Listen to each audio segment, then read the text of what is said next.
where we come every week in person or online, or maybe even later in the week to watch, just to remind ourselves that life is more than what it seems to be, that there is a love and a support and a fellowship that is always present, and we are it. So welcome, and thank you all for coming. Our practitioner on platform this morning is the lovely Miss Nisa Burrows.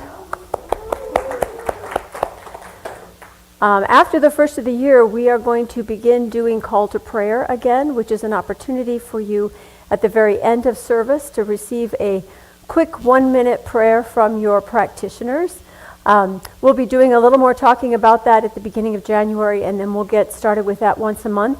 And it's just a way for you to remind yourself that the power of prayer works in your life too.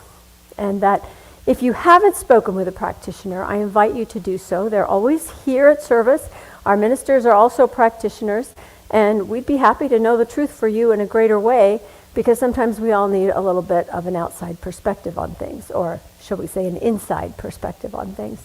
So Nisa will be doing our opening prayer and reading this morning. And on keyboards this morning, we welcome Reverend Drack.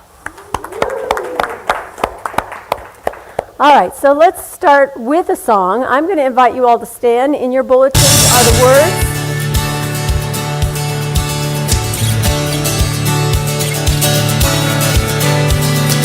We have come together as a family.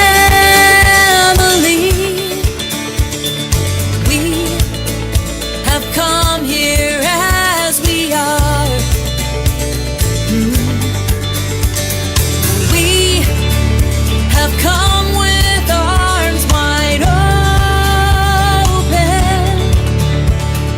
We have gathered here in love. Spirit is in this, Spirit is in this place. Spirit is in this, Spirit is in this place. Spirit is in this, Spirit is in this place. Raise the roof with shouts of praise. Spirit's in this place.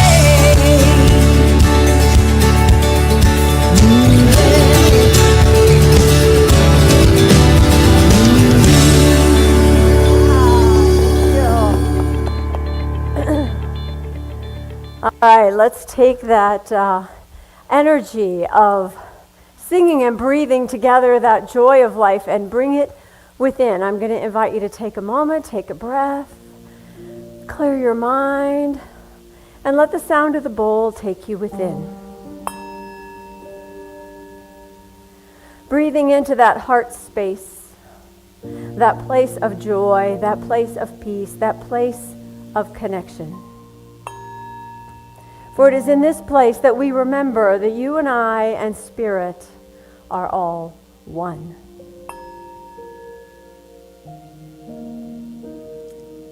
And in this oneness, in the joy of this oneness, we open to this beautiful gathering. Family, friends as family.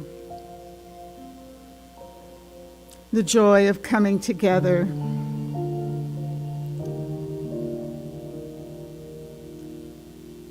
As we open our hearts and minds to Reverend Tracy's wonderful message today.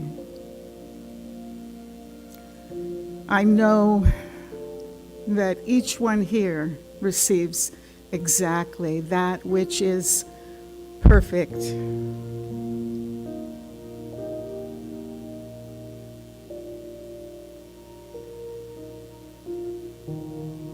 Each one here receives the perfection appropriate for this very moment.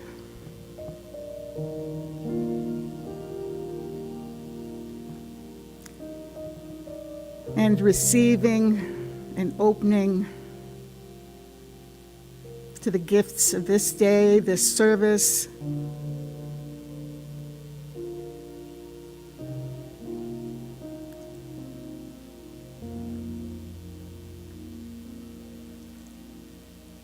I know the radiant joy as the infinitude of God's perfection, divine source, is made manifest in the life of each one here. In divine right order, divine right timing. I know it is so, and so it is. My reading today is from Science of Mind magazine from, December of 2010. And this one's called Live Your Song. Edna St. Vincent Millay says, take up the song, forget the epitaph.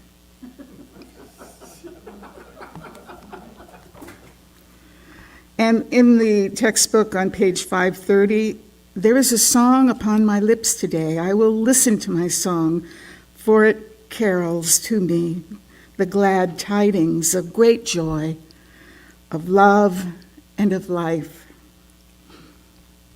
Live your song today. You cannot help but do so when you know who you truly are. Declare to yourself right now that you are a perfect expression of omnipresent spirit, that you are one with the one life, always moving in, through, and as you. Feel deeply that the spiritual qualities of wholeness and perfection, peace and power, health and abundance are yours to claim and to live. Begin to embody these qualities. Be assured that everything necessary for you to live your song joyously and magnificently is already available and provided. Choose to feel harmonious, bountifully supplied, unlimited, free. Allow these qualities to resonate within your being. Feel them. Thrill to them. Establish in your mind a deep acquiescence that they are your true nature. That one life moves through you and one creative mind operates through your mind. Turn away from the appearance of limitation and know that there's only one God. That God is all there is, and that God comes forth from itself and animates all with its power and perfection. Affirm that you are awake today to the truth of your essential wholeness, peace, abundance, and love. Declare that the activity of God is a dynamic and creative presence in your life right now. Live the truth of your oneness. Sense it, believe it, feel it, embody it, and sing it.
Fabulous, just fabulous.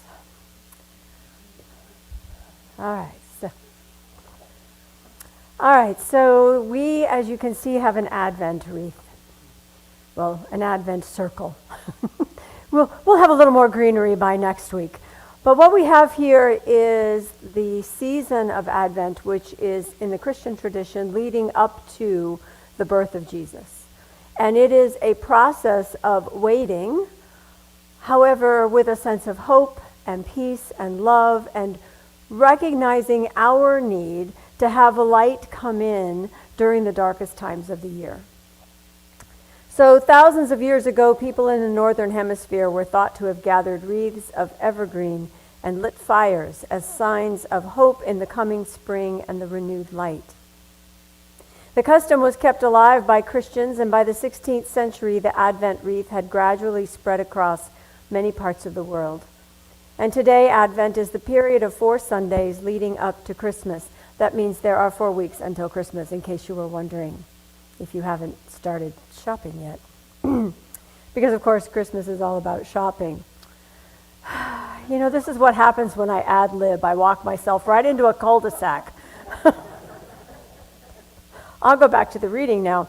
It's also the time in the northern hemisphere when days are shortest, the cold sets in, and people need the cheer brought by the promise of light and warmth. As we light one candle each Sunday, the Advent wreath symbolizes our waiting experience. Week by week, the candles remind us that fear and hopelessness recede as more warmth enters the world. The flame of each new candle reminds us that more is yet to come. So this first candle is the candle of hope. And it's not hope in terms of wishing. It's not that, oh, I long for something to happen.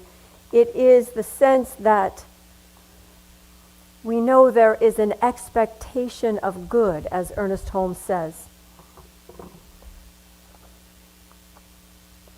Macrina Wiederkehr, a Benedictine monastic, said of hope, "I was thinking one morning during prayer how much alike hope and baking powder are. Quietly getting what is best in me to rise, awakening the hint of eternity within. May this candle awaken the best in us, connect us to the eternal, and give life to our hope, our trust, our faith." So we begin. This is the 5th Sunday of the month, which means we are doing Pick a Page. Now for you, I have Chopra and Oprah and Eric Butterworth and Ernest. So you know, most of you know how this goes. 1, 2, 3, or 4. Somebody call out a number. Okay. We'll start with 3 and then we'll come back. All right, I need a page number before 215. 42. Let's see what Eric Butterworth in Spiritual Economics has to say on page 42. Great, it's one big long paragraph. Let me scan for a moment. In an orderly universe, there is simply no way in which one can get something for nothing. Under divine law, you receive as you have given, no more and no less. If you feel you've been down on your luck, don't succumb to the temptation to try to make it big in some game of chance. Your fortune begins with you, not with the roll of the dice or the winning number or with any kind of lucky break. There's only one way in which you can, quote, change your luck, unquote, and that is by altering your thoughts. How inadvertently and yet surely we corrupt the ideals of children when by precept and by example we teach them that life is to be found and experienced out there in the world. Thus, when they arrive at the age of responsibility, they're urged to go out into the world to make their fortune. They're progressively introduced to the idea of getting the breaks, of expecting success to come in one great stroke of good fortune, and they set a veritable field of traps for themselves so that the career frustrations, the layoffs, the investment failures are all the results of bad breaks. How blessed are the children who early in life are taught that their fortune begins with them. They will grow into spiritually mature adults who are confident that they have the potential in themselves to set into operation the fundamental process which will cause all things in the world to work for their good. They will know that their fortune is not something to find, but to unfold. So it's true that some people do seem to get lucky breaks. I mean, things do fall out of the sky occasionally into your lap, and they're wonderful.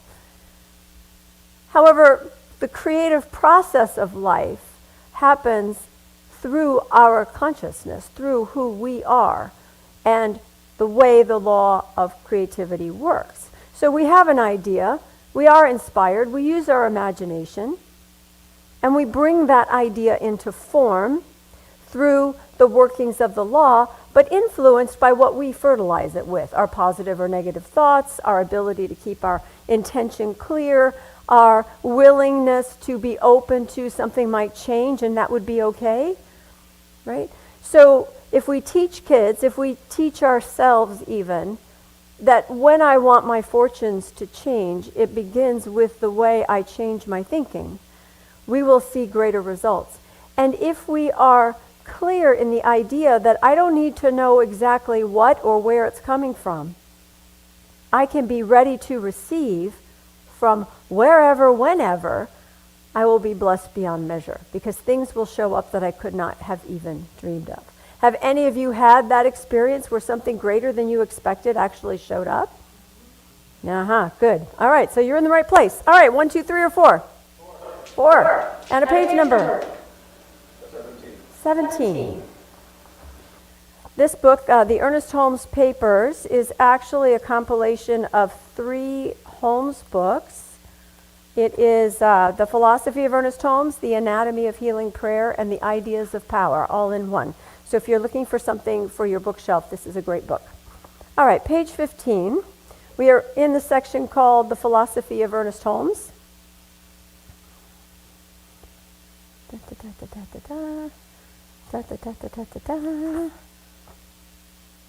Okay, let's start with this last paragraph here.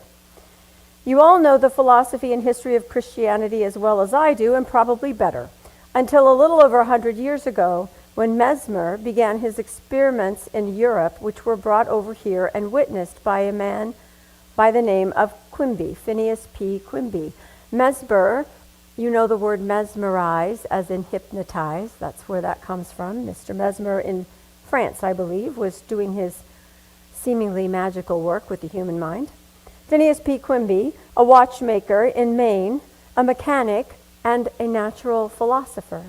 He was a natural thinker, one of the most startling men who ever lived. The Quimby manuscripts, in my estimation, constitutes a compilation of the most original sayings in one book that were ever uttered by the mind of man. Ernest was nothing if not articulate in what he believed. He says, I studied it for nearly 30 years. It's almost impossible to get it, but it can be had. Everyone should read it.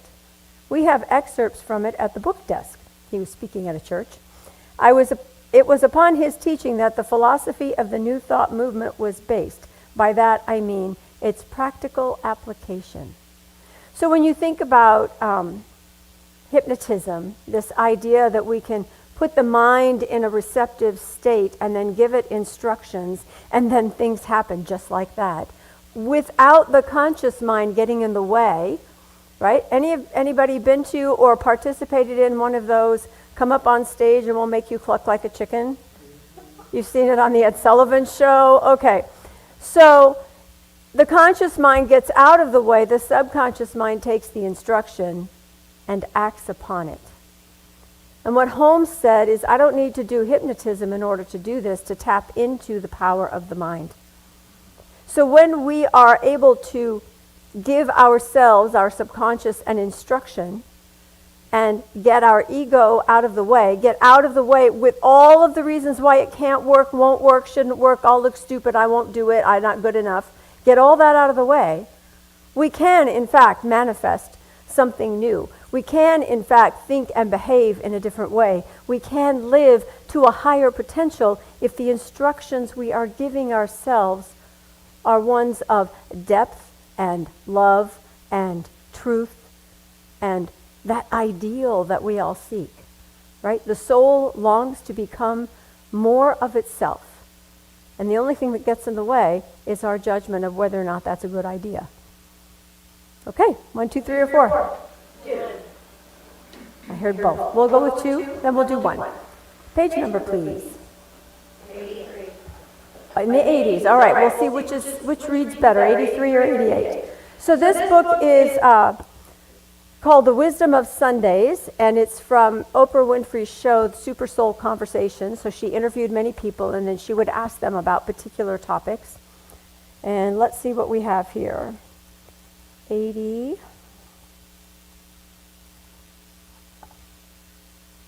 All right, that might be it. Let's just double check 88. Maybe we'll do them both.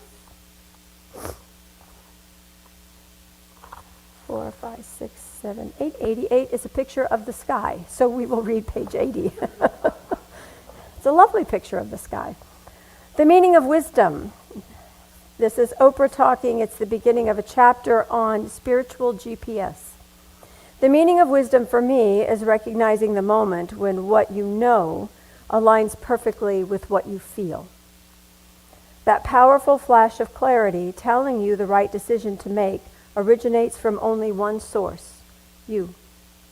Notice the capital Y, you. There is the little you, your personality, and the greater you, spelled with a capital Y, your soul. The people you love and trust most will hopefully always be there to offer advice, but you are on your own journey, responsible for charting your own course. Whenever I have felt most tested, lost, or unsure of my own direction, these words from Invictus that I memorized at 8 years old have been a way forward. I am the master of my fate. I am the captain of my soul. With every decision, you're steering your own ship. Beneath all of those protective layers built up between you and the world lives an inner voice that goes by many names. Some call it instinct or intuition. I call that persistent knowing our spiritual GPS. It acts as our internal compass, designed to help you move through life no matter what distractions or obstacles get in your way. Sometimes we do hear words from the outside that resonate with us so deeply. We know that's our next step. That's the right way for us. Sometimes the advice that we get from other people or from the media or from our family culture doesn't fit. Anybody else feel like they didn't quite fit into their family? Or maybe their schoolroom, or maybe their team? We truly have a sense of self that goes beyond what the world tells us. And so our ability to tune in to what's right for us, to ask ourselves the right question, to get quiet long enough so that the other voices die away, that is our ability to tune into the heart of hearts, our heart of hearts, that part of us that does have wisdom. We say that God is within. We say that all of the attributes, all of the characteristics of the spiritual life are in and as us. That means the joy, the peace, the beauty, the wisdom is all right here. And a lot of us as kids were taught not to trust our own voice, right? You tell kids all the time, oh, that doesn't hurt. Well, yeah, actually it did. And thank you for telling me it doesn't hurt when I think. What does that do? It teaches us to mistrust our own awareness, our own sense of self, our own knowingness in the world. So when we choose to speak compassionately, not just to children, but to ourselves, when we give ourselves a little emotional room when we're stirred up about something, when we ask ourselves, what is it I really want in this moment? What is it I'm seeking in this relationship, in this job, in this community? Then we find out what our wisdom is, what direction we're moving in. How does that fit with our picture of who we want to be in the world? And how open are we to hearing? How willing are we to get quiet enough to hear? important to remember during the holiday season. If you really want to tap into the meaning of Thanksgiving, the meaning of Christmas, the meaning of Hanukkah, the meaning of Denali, the lights that happened in this darkest time of the year, you have to be able to listen. Okay, let's go to book 1. Page number 4. Chopra at the beginning. This is his book, Power, Freedom, and Grace.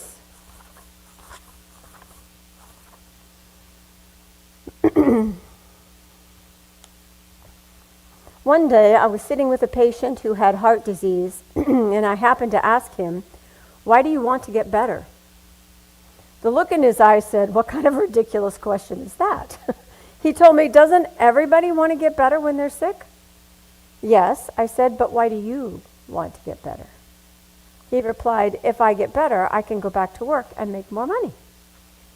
For some unknown reason, I persisted in asking him why. "Why do you want to make more money?" Apparently amused, he agreed to play the game and said, "Because I want to send my son to a good university." I asked him why he wanted to send his son to a good university. He said, "I want my son to get a good education so he can build a successful career." I kept asking him the question, why, and in the end he answered, "Because I want to be happy." Since then, I have played this game not only with sick patients wanting to get better, but with anyone who wants anything. You can try this yourself. Ask people what they want. And when they tell you what they want, keep asking why until you hear the ultimate answer, "Because I want to be happy." Happiness seems to be the goal of all other goals. And yet most people seek happiness in a roundabout way. Material goals, wanting a better house, better things. We have goals that deal with relationship. We want to feel safe. We want to belong. We want to be able to express ourselves creatively. Some of us might want wealth or power. Others might look for fame. But if you ask people why they want these things, the ultimate answer remains the same. They believe that if they attain these things, they will be happy.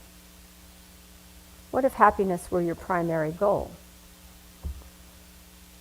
Happiness is different than joy. Joy is an attribute of spirit. Joy is the deep appreciation and enjoyment we have in life, no matter what's going on.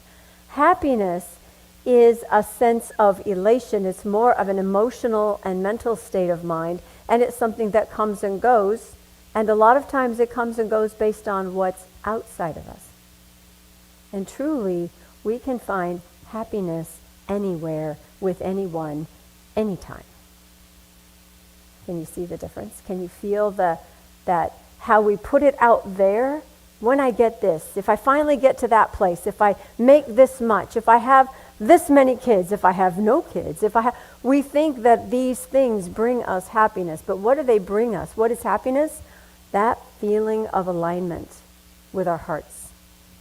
Know your heart, and you will always find happiness. Because your heart is with you everywhere you go. You just have to listen. We're back to that listening thing again. All right, 1, 2, 3, or 4? 4, page 315. Oh, look, he's hogging it. All right, let's see, 315. This is in the book called Ideas of Power.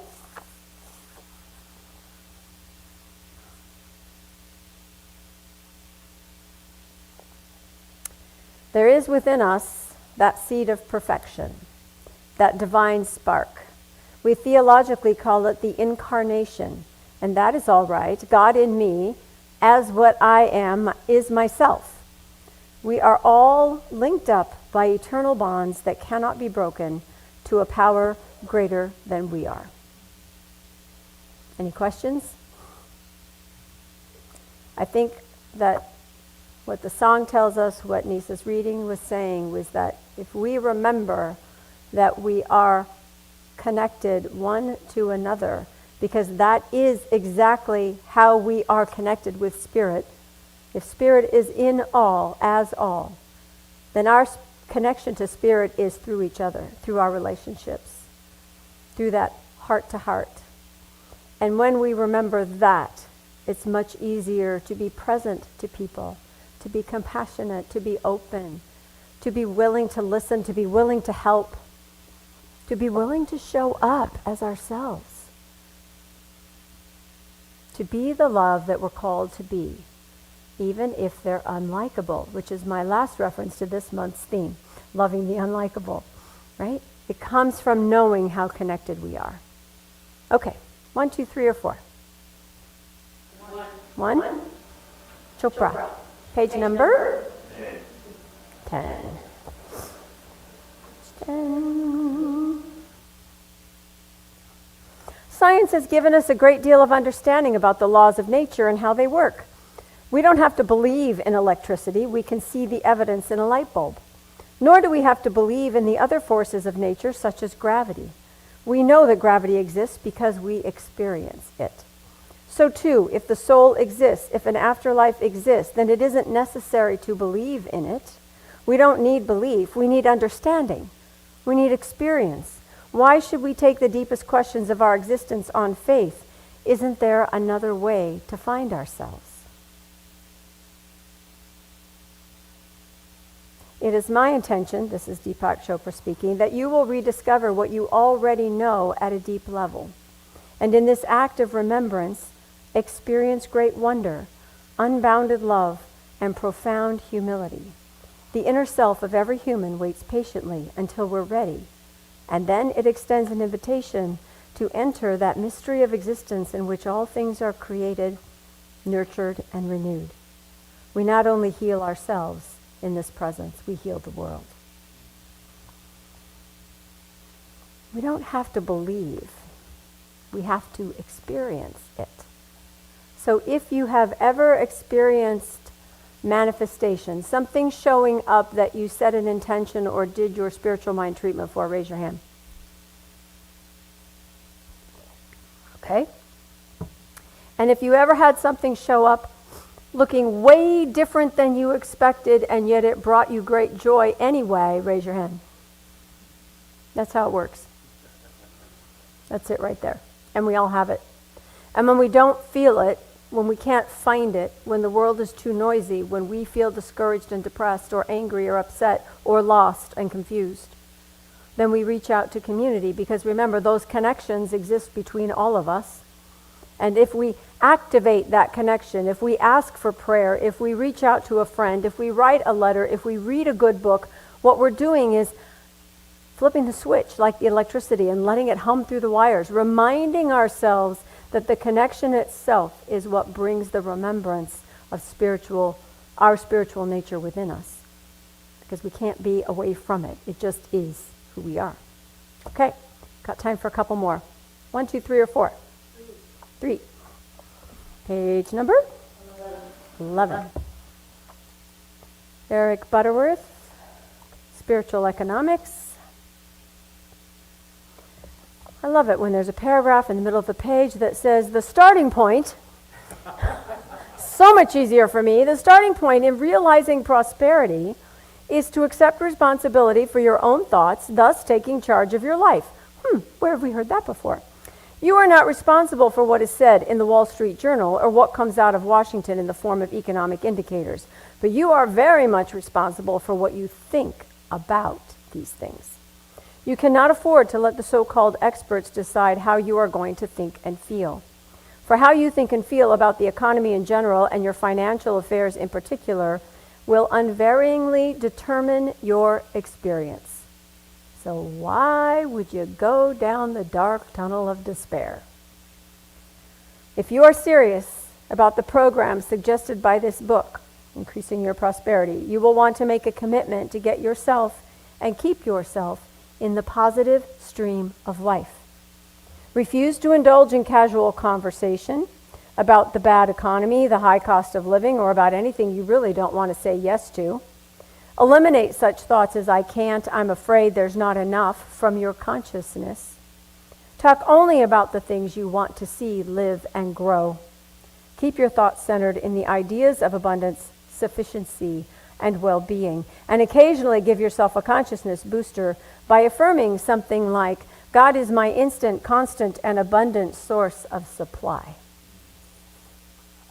That is not to say that we don't recognize that abundance is not shared equally among the peoples of the world, or that we don't have systems that systematically keep people down or in poverty. But if I'm walking around with a consciousness of abundance, part of what happens when I feel abundant is I share.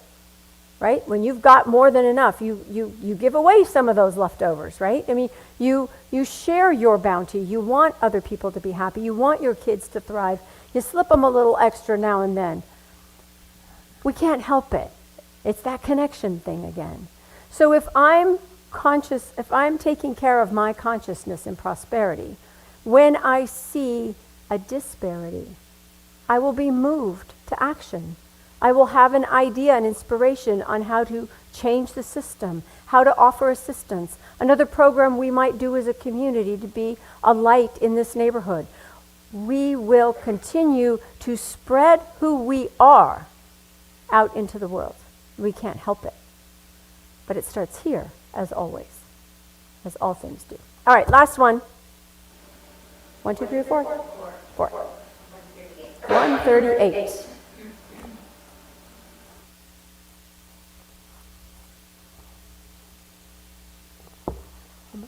We're in the book, The Anatomy of Healing Prayer. Let me see who he's talking about. Okay, I'm going to ask for another page number because this is a very long letter written by someone to Holmes, and I'm not going there. What's that? 121. Back it up. Okay.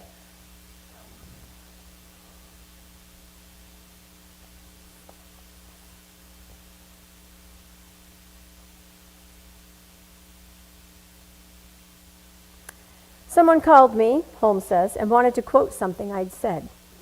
And I said, all right. And they said they'd give me credit. And then I said, no, don't quote me. If it's true, it doesn't belong to me. And if it isn't, you shouldn't be repeating it. How can truth belong to anyone? Who owns beauty? It just can't be done. And it is only the one who gives all that gets all. We're just going to end right there. Thank you all very much. Thanks for playing. All right, let's take a moment and center in prayer, shall we? Close your eyes, bring your attention within. Breathe in, breathe out. Recognizing this infinite intelligence of which we are a part. Realizing that the wisdom expressed through various writers, through various ideas, through different books and different scenarios, all of it is the divine intelligence of Spirit at work. And recognizing that I too am part of this infinite intelligence, this divine wisdom, this knowingness. And as I know, so do all others. One mind, expressing individually through each and every one of us, calling forth the best in us. And I speak my word for this expanded understanding that is ever unfolding. For as we move and connect and speak with one another, as we listen to and read the words of others, as we feel our way through conversations and relationships, I know that the one mind is at work, in me, as me, through me, creating new ways to create and express all that can be discovered and enjoyed by all of us. That every day opens up more of that infinite possibilities that we are surrounded by. And I speak a word for knowing the heart. Pausing long enough to listen to what it is that I truly desire. And knowing that my intention is clear. Fully expecting it then to unfold in my experience. And as I know this creative process for myself, I know it for all others. That each and every one of us who taps into that love space, that soul knowingness, moves in a greater way in the world, bringing a greater understanding, a greater light, a creative way, new ways of connecting, of becoming, of supporting, of nurturing, of nourishing this life that we share. And for this I am grateful, so truly grateful. Grateful for the life that runs through me, the life that I recognize in you. Grateful for this ever-expanding experience of life. And I release it knowing that it is all good.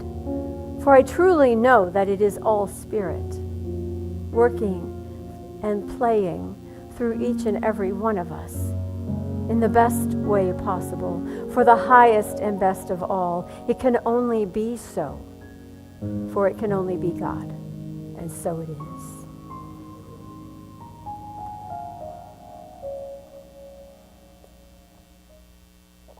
I just want you to know how much I enjoy these Sundays.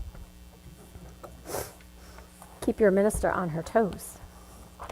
All right, we have an affirmation that you'll find in your bulletin. And I invite you to repeat after me so that our friends online can play along. And these are the words of Ernest Holmes. Today I do affirm that I am divinely guided. There is that within which knows what to do and how to do it. And it compels me to act on what it knows. And so it is. All right, let's invite Drac back to the piano. You want to make sure your mic is on, Drac, if you're singing. And let's have a little more music. Well, there is a choice. I could sing, or I could do pick an oracle, or I did that. And based upon what is picked, I will sit and I will do what we just affirmed. Okay.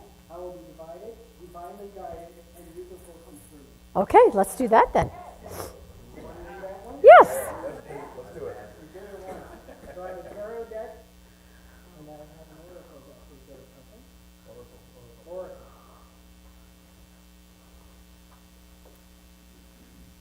This is pretty dog-eared. It's gotten a lot of action. I use it with my journaling. It's a very powerful tool. It's a tool of divinity, I should say. So,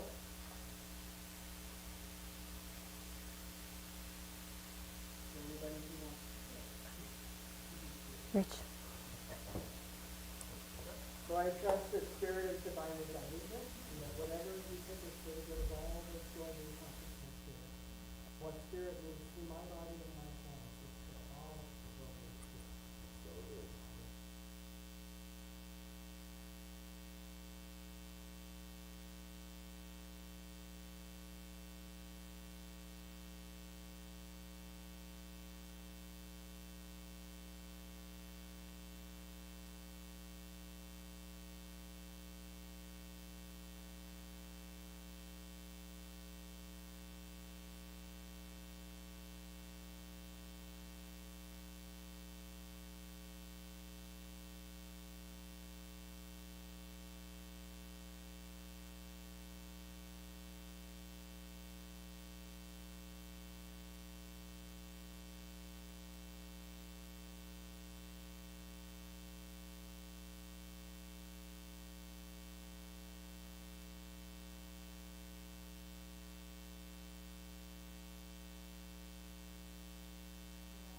Some level.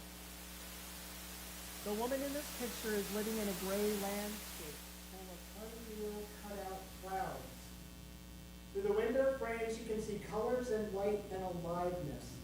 And although she would like to move through the frame, as we can see by the rainbow colors appearing in her garment, she can't quite manage to do it.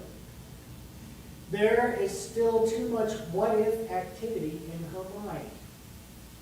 Tomorrow never comes, they say, but no matter how often it is said, it seems that most of us tend to forget the truth of it. In fact, the one and only result of postponing things is a dull and depressing feeling of incompletion and stuckness. The relief and expansiveness you feel once you put aside all the dithering thoughts that are preventing you from acting now will make you wonder why you ever waited so long. Postponement is simply stupid. Tomorrow you will also have to decide, so why not today? And do you think that tomorrow you will be wiser than today? Do you think that tomorrow you will be livelier than today? Do you think that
For those of you that came to the gratitude service, the Interfaith Gratitude Service on Wednesday night, how beautiful was that?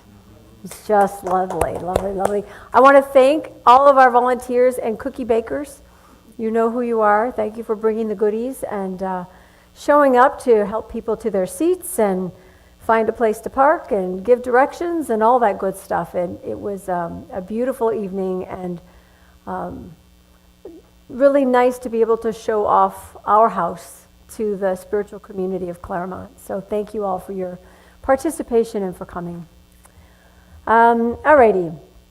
We have flowers. Thank you to Nisa Burrows this week. Thank you, Nisa. Those are beautiful. I think we have all of our flower slots filled through the end of the year, but if you'd like to donate, there's a sign-up sheet in the back. If there's an empty slot, put your name in. It's $40. It goes directly to the florist, and you get to take them home after Sunday service, and we've enjoyed them. We have our Wednesday night meditation at 6:30 this Wednesday with Nisa on Zoom. There's a link in the e-blast and also on the website, so feel free to join us on Wednesday for a lovely meditation. Nisa has that meditation voice. She starts to talk and you just like fall in. It's very nice in there, very nice. This is our last week for you to order that See's candy that you know you want. You know you want. And you've already eaten some of what you've already gotten, so you should reorder so you can actually give it to the people you were going to give it to. So there are flyers in the back with a little QR code. If you get our e-blast, there's a little link that says click here. It'll take you right to our ordering page, and the candy comes directly to you. It gets to you within a couple of days. I have a stack this high on my dining room table already. It's good.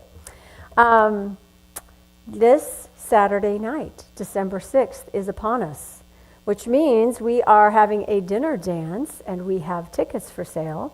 We have fabulous food. We have great music. We have raffle baskets. We have silent auction items, and of course, all of us and your friends. So if you would like to buy tickets, it's $30. That's dinner and wine. Yes, are we selling wine? Yeah, we're selling wine. Other opportunities to imbibe, if you'd like. And it's been a while since we've had an evening production, so to speak. And what I want to offer is that anyone who wants to come and does not drive at night, we will get you a ride. We would love to have everybody there, okay? So if you would like to come, and the only reason you're saying no is that you don't want to drive at night, then please let me know. Talk to Mary, talk to me, talk to Drac. We will hook you up with somebody that will bring you and take you home safely, okay? So we don't want you to miss out just because of that. We can't do everything in the afternoon. Some things we have to do at night, and we'd love to have you all there. All right, let's see. Drum Circle is this coming Saturday in the afternoon here in the chapel at 2 o'clock. Drum Circle is, you don't have to have your own drum. You don't even have to have any rhythm. You probably just need to make some noise for whatever reason. So come, instruments are here. The community is provided. You just have to show up. It's a fabulous experience, fabulous.